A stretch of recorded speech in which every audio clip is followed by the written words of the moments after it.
So, first BA recommends today is going to be Phenomenon by our friend Patrick Quinlan.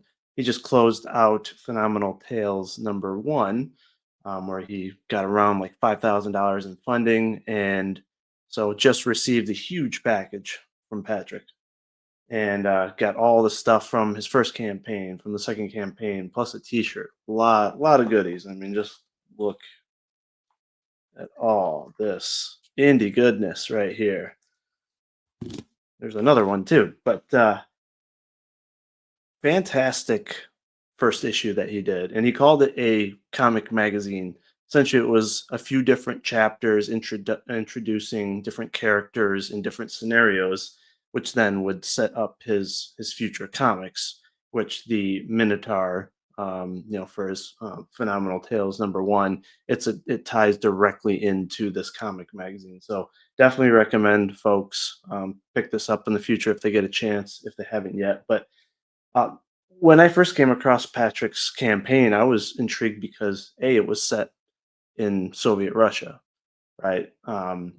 So many people have their settings, obviously in a fantasy world or in the United States, for example, or sometimes in parts of Europe. But it was really like refreshing to see something just completely out of bounds compared to what you would expect. And personally, I was drawn to it because I've lived in Russia, and I'm married to a Russian and just have a lot of connections to the Russian culture. So I'm like, it's really cool to have see somebody else in America tie in Russian culture and history into a comic.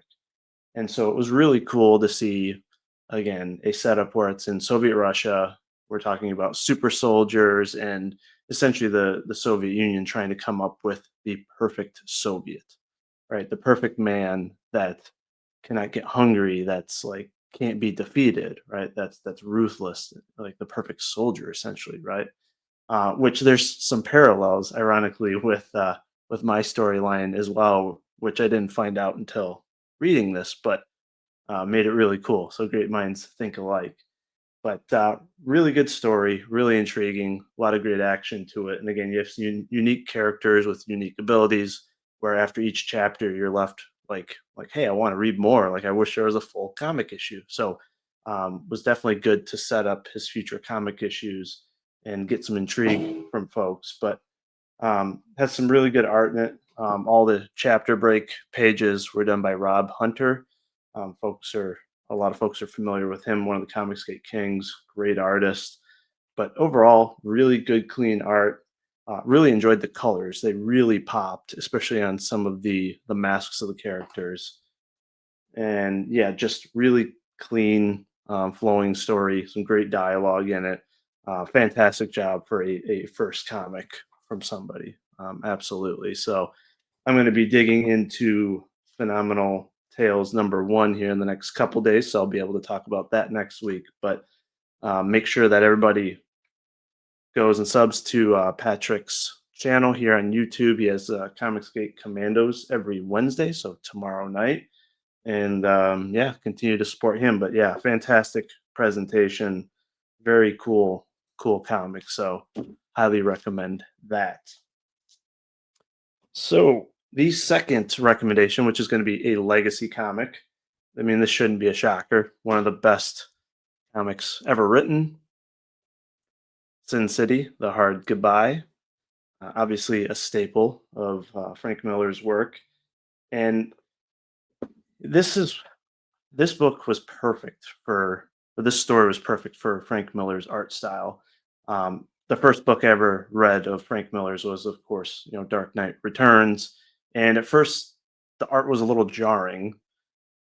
That is until you got deeper into the story and you kind of understood that the rawness of the art was just a great compliment to the story, and also how he wanted to depict like the media, right, being evil and ugly, and just how Batman was just very raw, and it was a very deep story. So it was a great fit. But Sin City is even better because of the black and white, first off, and just the setting, right? Sin City of itself is filled with, degeneracy and depravity, and he can really, really just push you right into the storyline and into the setting.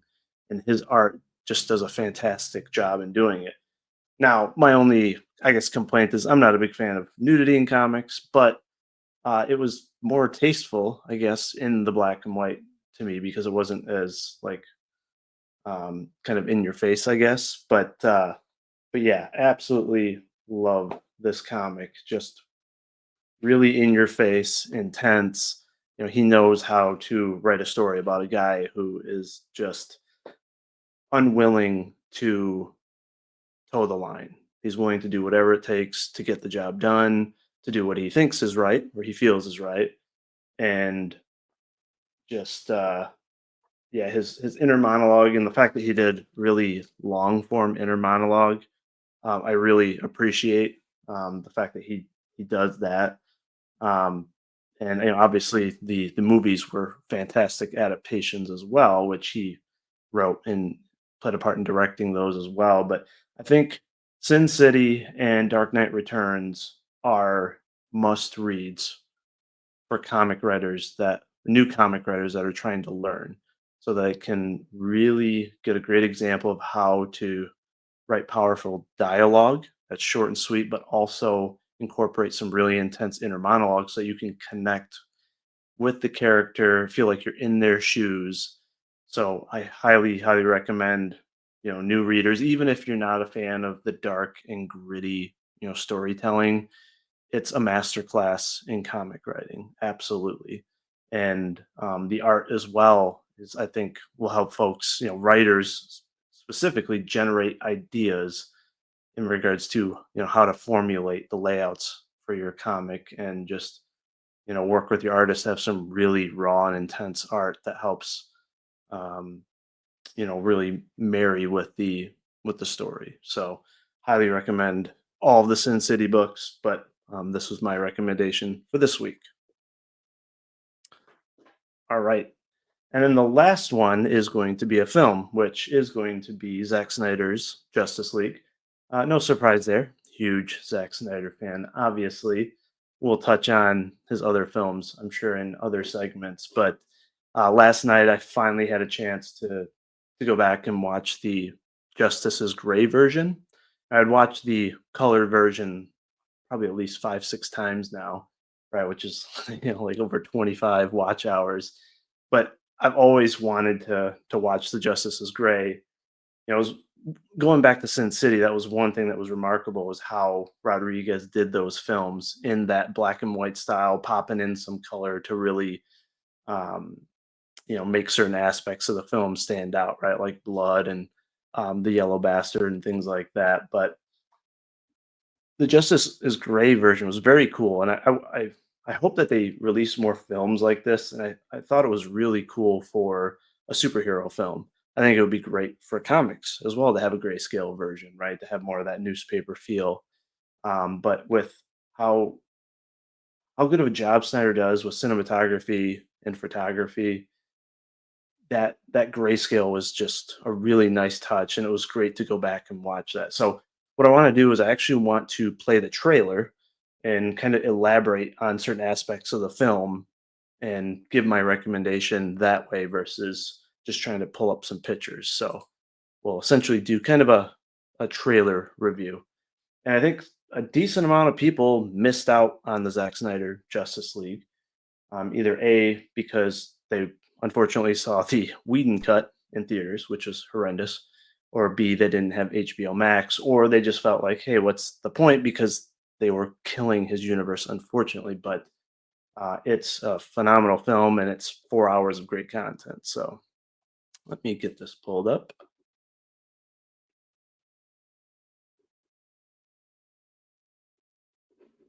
All right. Let me know if there's any sound issues, but this should work. Let me get my audio fixed here. Okay.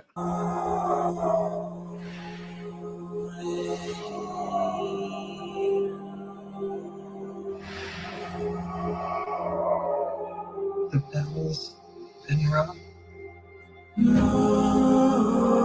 obviously they set it up really nicely with the death of But Superman. in the dark, among the stars, the god is dead. I had a dream. Almost like a premonition.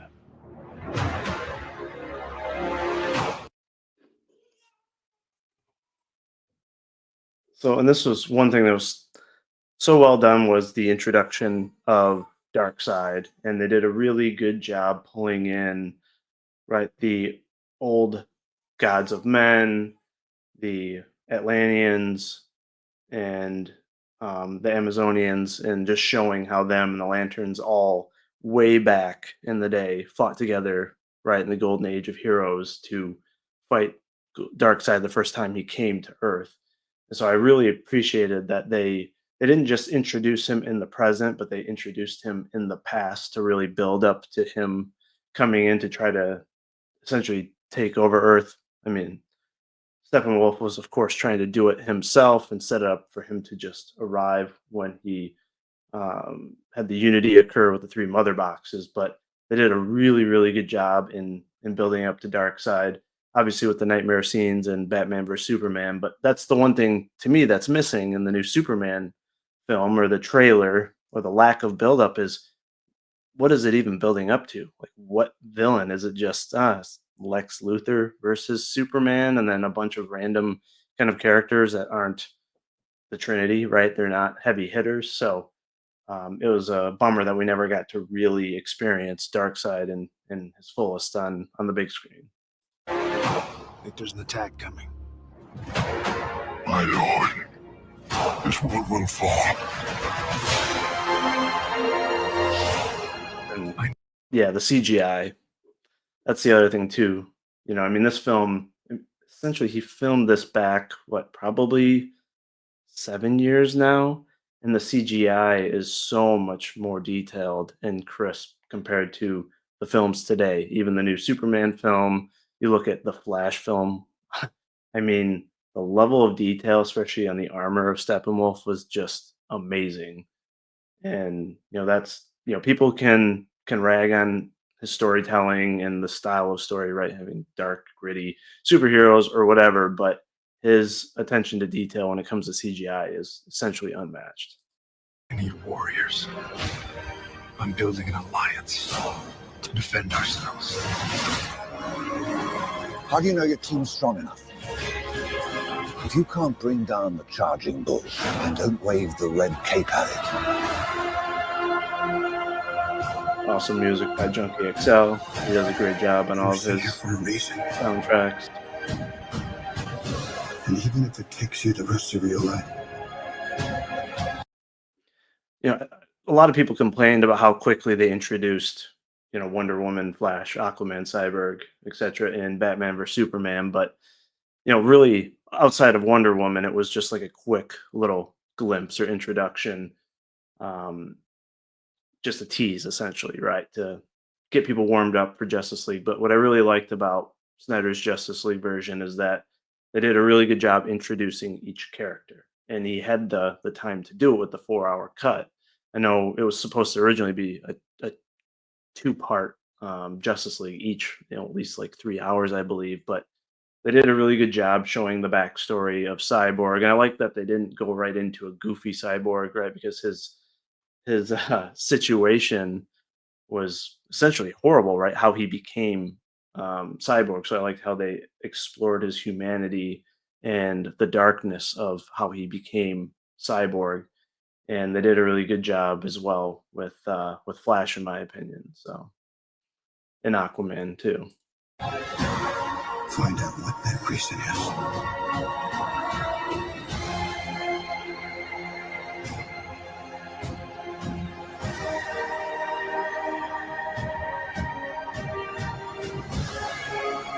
They said the age of heroes would never come again.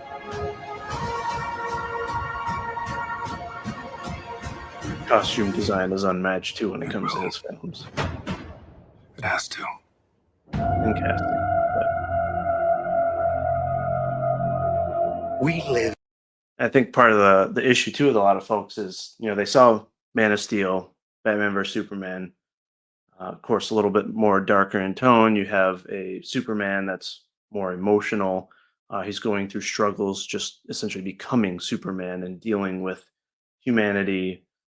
But in the Snyderverse, or in the Snyder cut, excuse me, right, it's exactly what people would want out of Superman. He comes back, he's hopeful, he knows exactly what he needs to do, and his entire mission is just saving the planet and helping the team and being a force of nature in the form of the Justice League. So I think if we would have continued to see more, we would have saw more of that hopeful, joyful Superman and Man of Steel too, and probably Brainiac even, which would have been phenomenal. In a society where honor is a distant memory. Isn't that right? Batman.